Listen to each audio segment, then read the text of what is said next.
So నా ముందు పృథ్వీరాజ్ యాదవ్ గారు ఉన్నారు, డిస్కస్ చేద్దాం, మాట్లాడదాం. సో ఇప్పుడు ఈ మార్కెట్ చూసిన తర్వాత మీకు ఏమనిపిస్తున్నది? బయట ఏమో బోర్డు ఉన్నది, ఎంట్రీ లేదు, గురువారమా మంగళవారం మీద 2 రోజులు అనుమతి లేదని అంటున్నారు. సో మీకు ఎట్లా కనబడుతున్నది?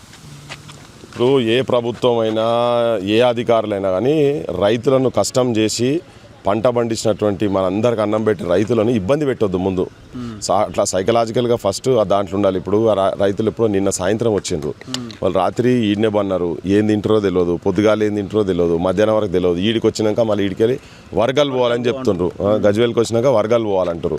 ఆ వర్గాల పరిస్థితి ఏందో అది తెలియదు. అధికారులు ఎవరో ఉంటే వాళ్ళ నెంబర్లు లేవు, ఒకవేళ చేసినా నెంబర్లు కలిసినా కానీ వాళ్ళు కూడా చేతులు ఎత్తే పరిస్థితిలో ఉన్నారు. మొత్తం అసలు విత్తనాల కాడికెళ్ళి నకిలీ కాడికెళ్ళి స్టార్ట్ అయింది రైతులకు ఇబ్బందులు.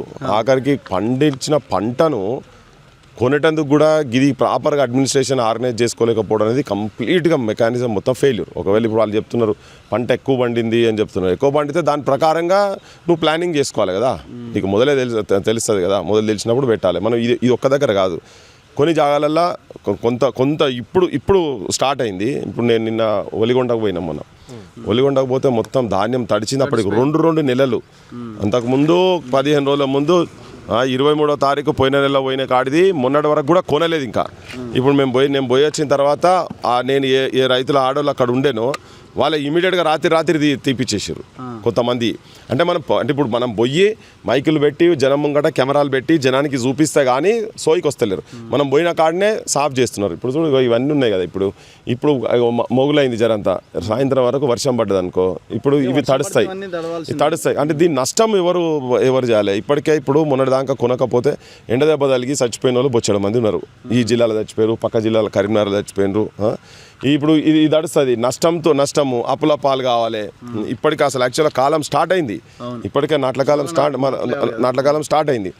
ఇంకా కూడా వీళ్ళు సోయిలేనట్టుగా ఆల్రెడీ పోయి వచ్చిన తర్వాత 3 మంత్రులు పెట్టి కలెక్టర్లతోని మీటింగ్లు పెట్టిన తర్వాత ఇన్ని రోజుల తర్వాత కూడా సేమ్ మళ్ళీ ఇదే పరిస్థితి ఉన్నది. ఇలా సండే ఇవాళ ఆదివారం అని చెప్పని బంద్ చేసినామన్నారు. అక్కడ బయట అడిగితే ఏమంటారు, హమాలీలు పని ఎక్కువ చేసిరని. ఈడ కాకపోతే ఈ ఒక్కరోజు గురించి ఇంకెక్కడి నుంచన్నా తెప్పించన్నా పని అయితే నడవనియాలి కదా. సండే అని చెప్పి క్లోజ్ చేస్తే ఎట్లా?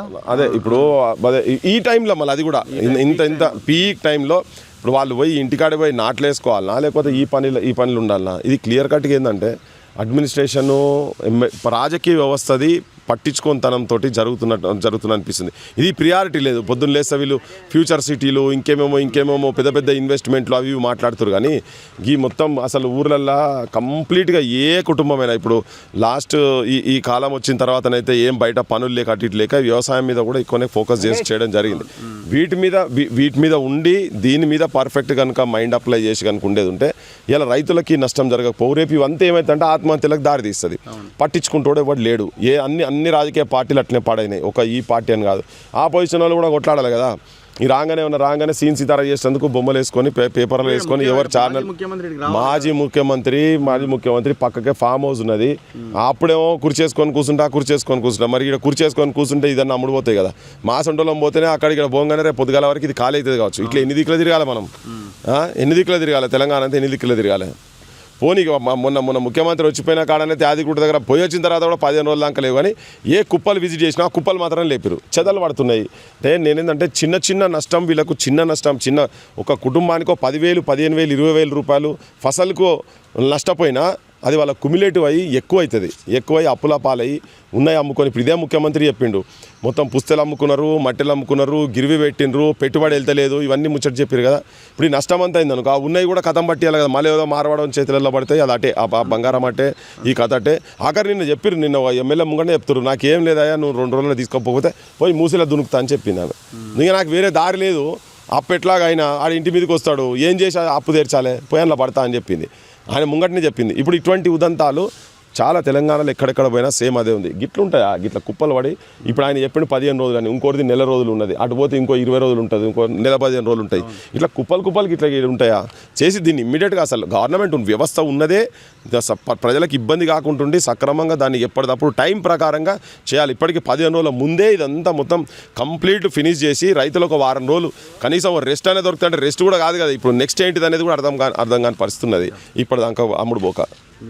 సో ఇది సిచ్యువేషన్ ఎంత దారుణంగా ఉందో అర్థమవుతున్నది.